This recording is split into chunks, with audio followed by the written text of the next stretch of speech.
ఇంట్లో 10 బండ్లు ఉన్నాయి, అందరూ ఉన్నారు ఇంట్లో. మరి ఇన్ని బండ్లు ఉంటే ఇంట్లో ఎవరికైనా ఏదైనా అయితే కారుల్లో తీసుకెళ్తాం.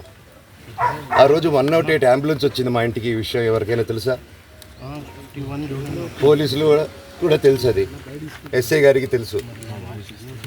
అది బయటికి రాదు, కానీ రికార్డులో ఉంటుంది కదండి.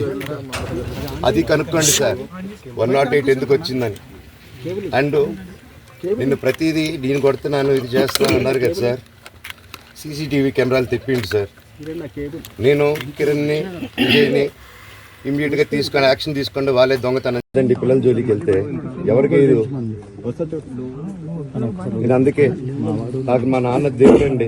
ఈ రోజైతే ఏదైతే చూస్తున్నారో మా నాన్నని, ఇది మా నాన్న కాదండి. నేను అబద్ధాలు ఆడేవాడిని కాదు. నా గురించి మీరు ఎవరినైనా ఎంక్వైరీ చేసుకోండి, నా ఫ్రెండ్స్ని అడగండి. నాకు చిన్నప్పటి నుంచి ఉన్న స్నేహితులు ఒక్కొక్కరు వేరే వేరే వృత్తిలో ఉన్నారు. వాళ్ళు సొంతంగా కాళ్ళ మీద కష్టపడిన వాళ్ళే అండి. అండ్ నేను కూడా నా సొంతంగానే వచ్చాను, కానీ ఏ రోజు ఇది చేయండి అది చేయండి అని అడిగింది లేదు. అండ్ ప్రతిదీ నేను సాయంత్రం వచ్చి మీకు ఎక్స్ప్లెయిన్ చేస్తాను. దయచేసి కోఆపరేట్ చేయండి.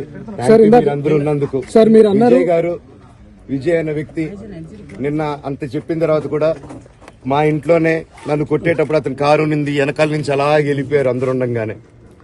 మీరు అతని కారు నంబరు, అతని సిగ్నల్ ని దయచేసి ట్రాక్ చేయండి. అన్ని కంప్లైంట్లు పెట్టిన తర్వాత కూడా మా ఇంట్లో ఎందుకున్నాడు ఆ దొంగ? మీరు దయచేసి ఇది ఇమీడియట్ గా చేసుకోండి. నేను సాయంత్రం లోపల ఒకసారి మీరు అన్నారు ఇందాక మా నాన్న దేవుడు అని చెప్పి, ఎవరు ప్రభావితం చేస్తే తను మారాల్సి వచ్చింది? మా నాన్న మీ షోల్డర్ మీద గన్ను పెట్టి కాలుస్తున్నారండి, క్లియర్ గా కాలుస్తున్నారు. ఆయన నేను పనులు చేసుకుంటూ అన్ని రకరకాలుగా ఉన్నప్పుడు ఆయన బ్రెయిన్ వాష్ చేసుకుని నా వ్యక్తిగత జీవితంలో బయట పెట్టి నన్ను, నా వ్యక్తిగత జీవితం తప్ప అది కూడా నేనేం తప్పు చేయలేదండి. నేను ప్రేమించిన అమ్మాయిని పెళ్లి చేసుకున్నాను, ఆ అమ్మాయి కోసం పోరాడాను. దాంట్లో తప్పేంటంటే నాకు అర్థం కావట్లేదు. అండ్ ఈరోజు వచ్చి 10 మందికి నిలబడినప్పుడు నేను చెడ్డోడిని అయిపోయాను.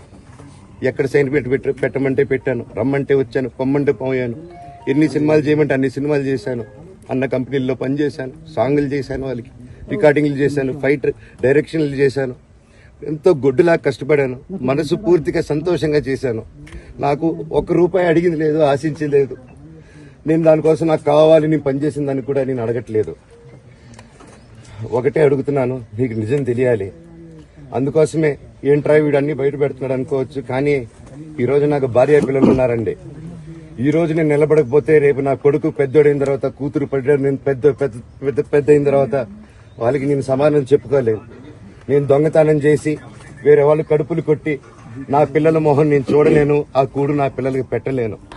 మా నాన్న నన్ను అలా పెంచలేదు, మా అమ్మ నన్ను అలా పెంచలేదు. మధ్యలో మా అమ్మ నలిగిపోతుంది.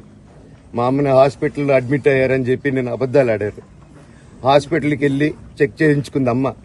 నువ్వు వెళ్ళిపో ఇంట్లో నుంచి, నువ్వు వెళ్ళిపోతే వీడిని చూసుకుంటావు మేమంటే, మేము మంచిగా మాట్లాడి పంపిస్తా అంటే నమ్మి ఆవిడ 3 రోజుల నుంచి దడదడగా ఉంటే వెళ్ళింది అమ్మ. అంటే ఏజీ కలడం వాస్తవం చూపించుకొని ఇమీడియట్ గా మా అన్నింటికి వెళ్ళిపోయి అన్నింట్లో పడుకున్నారు.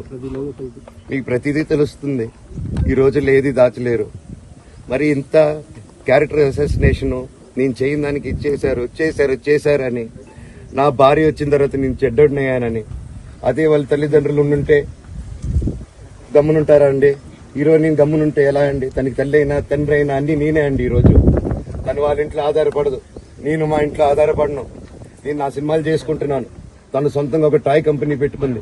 లాక్డౌన్ లో నా అహం బ్రహ్మాస్మి సినిమా మా ప్రేమ కోసం ఆపేసినప్పుడు నిర్దాక్షిణంగా నేను చెన్నైకి షిఫ్ట్ అయిపోయి ఊర్లో వద్దని మేము అక్కడ కూర్చొని, నేను మనోజ్ నువ్వు బొమ్మలు గీస్తావు కదా, కథలు రాస్తావు కదా, బొమ్మలకి ఆత్మనిర్భర్ అని నరేంద్ర మోడీ గారు అనౌన్స్ చేశారు.